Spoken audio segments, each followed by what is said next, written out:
জয় শ্রীকৃষ্ণ। রাধে রাধে। আজ পবিত্র রাধা অষ্টমীর দিন।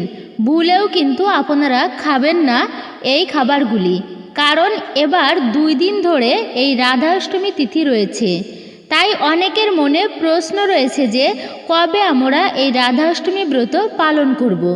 এবং রাধা অষ্টমীর দিন কিন্তু আমাদের কিছু ফল, কিছু সবজি এবং কিছু খাবার একদমই খেতে নেই, যা সারা বছর আমাদের বাড়িতে, আমাদের জীবনে রোগ ব্যাধি, দুর্ভাগ্য রূপে ফিরে আসে। তাই ভুলেও আপনারা কিন্তু এই দিনে এই 5টি খাবার একদমই খাবেন না, নইলে নিজেরাই কিন্তু আপনাদের দুর্ভাগ্যকে ডেকে আনবেন। এছাড়া এই রাধা অষ্টমীর দিন কিন্তু কিছু কাজও আমাদের ভুলেও করতে নেই, যা আমাদের বাড়িতে অশান্তি, অর্থ সমস্যা এবং বাধা বিপত্তি রূপে সারা বছর ভুগতে হয়। তাই অবশ্যই আপনারা এই ভিডিওটি সম্পূর্ণ দেখুন, কারণ সবার আগে আমরা জানব যে এই রাধা অষ্টমীর মধ্যে যদি স্বয়ং ভগবান শ্রীকৃষ্ণ ও রাধারানীর কৃপা আপনাদের উপর হয় বা ভগবানের আগমন যদি আপনাদের বাড়িতে হয়, তো কোন সংকেতগুলো আপনারা অবশ্যই পাবেন। তাই যদি বন্ধুরা আপনারা এই সংকেতগুলোর মধ্যে একটি সংকেতও পেয়ে থাকেন বা পান, তো ভিডিওর শেষে বন্ধুরা আপনাদেরকে একটি টোটকা বলবো, যে এই রাধা অষ্টমীর দিন কিন্তু আপনারা অবশ্যই করবেন। এতে স্বয়ং ভগবান শ্রীকৃষ্ণ ও রাধারানী মানে লক্ষ্মীর কৃপায় আপনারা যা চাইবেন পাবেন। তাই এই ভিডিওতে আপনারা একটি লাইক করবেন এবং কমেন্টে আপনারা পূর্ণ ভক্তি, নিষ্ঠা ও শ্রদ্ধার সহিত বলুন, জয় শ্রীকৃষ্ণ, রাধে রাধে। বন্ধুরা, এই ভাদ্র মাস ভগবান শ্রীকৃষ্ণের মাস ও রাধারানীর জন্ম মাস। তাই এই মাসে যদি আপনাদের বাড়িতে মা লক্ষ্মী বা ভগবান বিষ্ণুর কৃপা হয়, তো অবশ্যই কিন্তু আপনারা সংকেত পাবেনই পাবেন। এর মানে বন্ধুরা, আপনাদের দুর্ভাগ্য, দরিদ্রতা শেষ এবং সৌভাগ্য এবং ভালো সময় আসছে। প্রত্যেক মানুষই চায় যেন তাদের বাড়িতে কোনো সমস্যা, ঝগড়া ঝামেলা বা কোনো আর্থিক সমস্যা না থাকুক, তাই না? তাই সুখ, শান্তির ও ঐশ্বর্যের দেবী মা লক্ষ্মীর আমরা পুজো বা আরাধনা করে থাকি। কিন্তু মা লক্ষ্মীকে প্রসন্ন করা এতটা সহজ কাজ নয়। মা লক্ষ্মী যে সহজে প্রসন্ন হন না, আর যার উপর তিনি প্রসন্ন হয়ে যান তাকে জীবনেও আর কখনো পিছনে ঘুরে দেখতে হয় না। মা লক্ষ্মী তার সত্যিকারের ভক্তদের কখনো না কখনো অবশ্যই কৃপা করেন এবং আমাদের ভক্তিতে প্রসন্ন হয়ে আমাদের বাড়িতেও তিনি বিরাজ করেন। তাই আমাদের বাড়িতে মা লক্ষ্মী প্রবেশ করার আগে এই সংকেতগুলো বারবার তিনি দেন। তাই শাস্ত্র অনুসারে এই সংকেতগুলি শুধু ভাগ্যশালী ব্যক্তিরাই পায়। তাই যদি আপনিও এই সংকেতগুলো পেয়ে থাকেন, তো আপনি নিশ্চয়ই বুঝতে পারছেন যে আপনি কতটা ভাগ্যশালী। কারণ খুব তাড়াতাড়ি বন্ধুরা আপনাদের বাড়িতে মা লক্ষ্মীর কৃপা হবে। আপনাদের দুঃখের দিন শেষ, এবার সুখের দিন শুরু।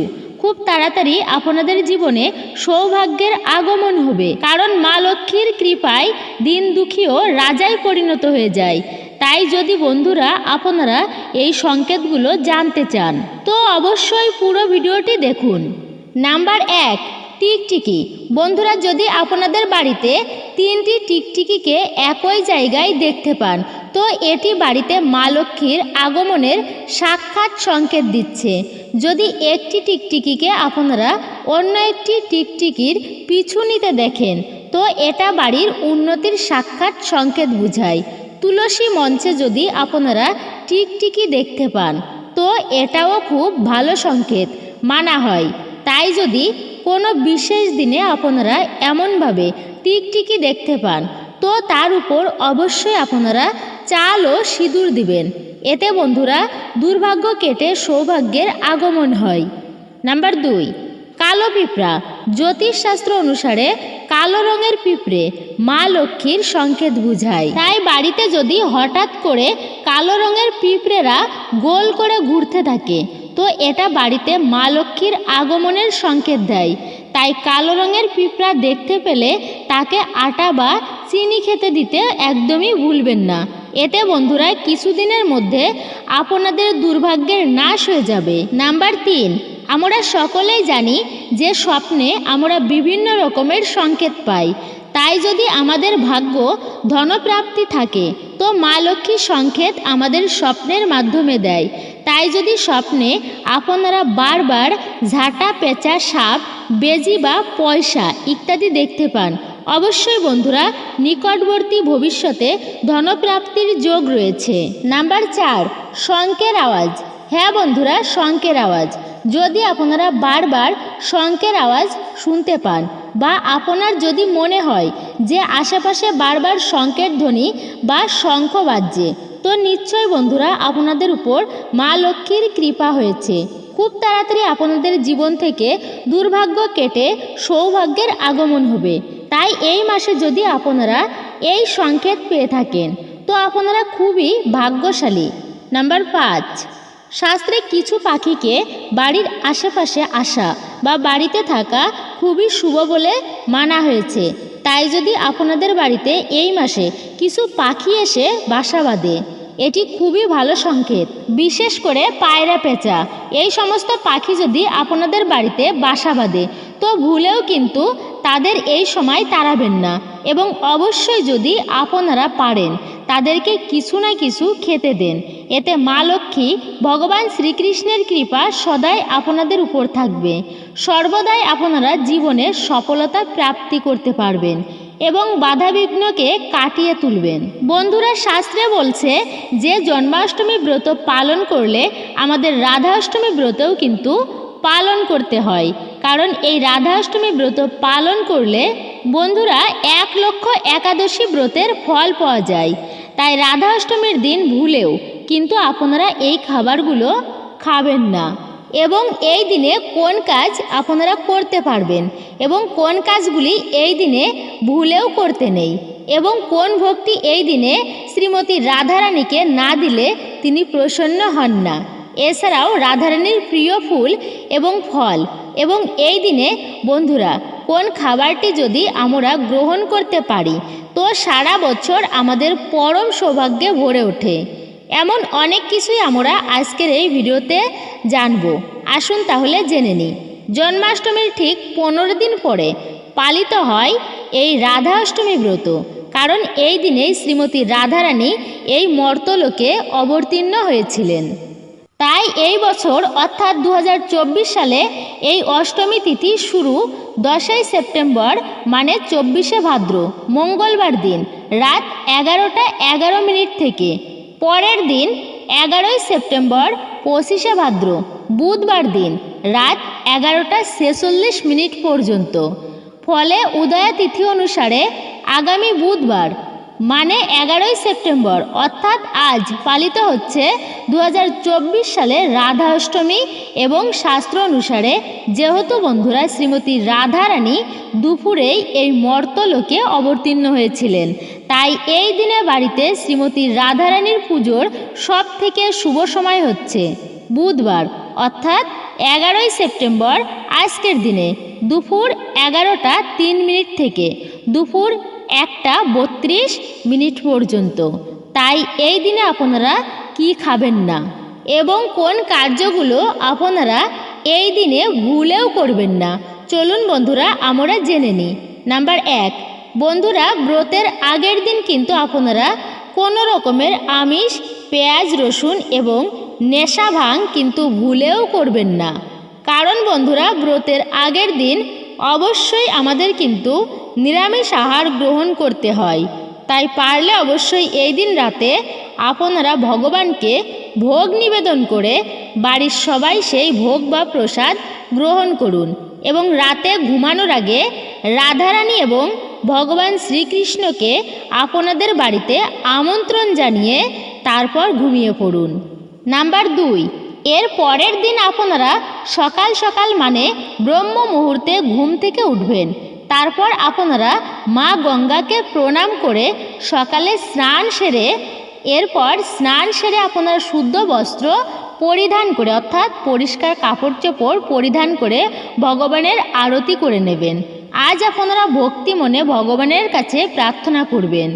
নাম্বার 3, এছাড়া এই দিনে কোনো রকমের কিন্তু কোনো খারাপ কার্য বা অধার্মিক কার্য করবেন না। কারণ মনে এই দিনে কিন্তু আপনারা কোনো কষ্ট দেবেন না। এই দিনে যদি আপনার বাড়িতে কেউ আসে তো তাকে কিন্তু আপনারা খালি হাতে ফিরাবেন না। কারণ এই দিনে ভগবান ভক্তের পরীক্ষা নিতে কী রূপে চলে আসেন তা কে বলতে পারে। তাই এই দিনে আপনারা বেশি করে হরিনাম জপ করুন, গীতা পাঠ করুন, গীতা শ্রবণ করুন এবং আপনার সামর্থ্য অনুযায়ী এই দিনে ভগবানের পুজো দিতে কিন্তু একদমই ভুলবেন না। এবং সন্ধ্যাবেলায় আপনারা তুলসী মঞ্চে একটি প্রদীপ দেখান। ভগবানের এই দিনে আপনারা মঙ্গল আরতি করুন। এছাড়া এই দিনে বন্ধুরা রাধারানীর সবথেকে প্রিয় ফুল এবং ফল হচ্ছে কাঠগোলাপ এবং আতাফল। তাই পারলে বন্ধুরা আজকের মতো এই পবিত্র দিনে অবশ্যই কিন্তু এই ফুল এবং ফল রাধারানীকে অবশ্যই নিবেদন করুন। এছাড়া যে কোনো হলুদ সুগন্ধি ফুল যেমন গাঁদা ফুল, বেলি ফুল, গন্ধরাজ ইত্যাদি এবং পদ্ম ফুল রাধারানীর খুবই প্রিয়। তাই পারলে এই দিনে আপনারা এই ফুল দিয়ে সিংহাসন বা রাধারানীর ফটো বা মূর্তিকে ভালো করে সাজিয়ে দিন। এবং এই দিনে রাধারানীর যে ভোগগুলি নিবেদন করবেন তা হচ্ছে ক্ষীর, রাবড়ি, মালপোয়া, রাধাবল্লভী বা অন্নভোগ। এবং প্রত্যেক ভোগেই যেন বন্ধুরা রাধারানীর প্রিয় তুলসী পাতা থাকে। নাম্বার 4, এই দিনে যারা অর্থাৎ আপনারা ব্রত রাখছেন বা ব্রত আছেন, এই দিনে দুপুরে রাধারানীর মহা অভিষেক এবং ব্রত পালন করার পর সেই প্রসাদ আপনারা সকলকে বিতরণ করে দুপুর 12টার পর আপনারা এই প্রসাদ খাবেন। এবং এই দিনে সবাই কোনো রকমের মাছ, মাংস, ডিম, পেঁয়াজ, রসুন এবং কোনো রকম নেশা, ভাং বা পরনিন্দা পরচর্চা কিন্তু আপনারা করবেন না। তাই তুলসী তলায় দাঁড়িয়ে এই বিশেষ মন্ত্র বা কথাটি আপনারা একটিবার অবশ্যই বলুন। দেখবেন আপনাদের জীবন থেকে সকল দুঃখ দারিদ্রতা কেমন নাশ হয়েছে নিজেরাই বুঝতে পারবেন। আপনাদের জীবনে আসবে অপার সুখ ও শান্তি। ফলে আপনাদের পরিবার থেকে সকল দুঃখ দারিদ্রতা, ঝগড়া ঝামেলা, অশান্তি এতে অনেকটাই নাশ হবে। ফলে আপনাদের পরিবারে আবার শ্রী ফিরে আসবে। তাই চলুন আমরা জেনে নিই এই রাধা অষ্টমীর দিনে অর্থাৎ এই দিনে কি প্রক্রিয়াটি করবেন। এই প্রক্রিয়াটি করার আগে আপনারা আপনার বাড়ির তুলসী মঞ্চকে ভালো করে ধুয়ে ফেলুন। সেই তুলসী মঞ্চে যেন কোনো রকম ময়লা বা নোংরা না থাকে। এরপর আপনারা বাড়ির তুলসী মঞ্চে যেমন প্রতিদিন সন্ধ্যা প্রদীপ দেখান তেমনই দেখাবেন। এরপর সেই প্রদীপটি আপনারা আপনাদের বাড়ির সদর দরজা, আপনাদের বাড়ির জানালা, ঠাকুরঘর এবং পারলে বন্ধুরা সেই প্রদীপের আলো বাড়িতে ছড়িয়ে দিন। এতে বন্ধুরা যদি আপনাদের বাড়িতে কোনো রকম নেগেটিভ এনার্জি থাকে তা দূর হয়ে যাবে। এবং এই প্রক্রিয়াটি আপনারা প্রতিদিনই করতে পারেন। এছাড়া আপনারা সপ্তাহে অন্তত একদিন বাড়িতে কর্পূর ধরাবেন।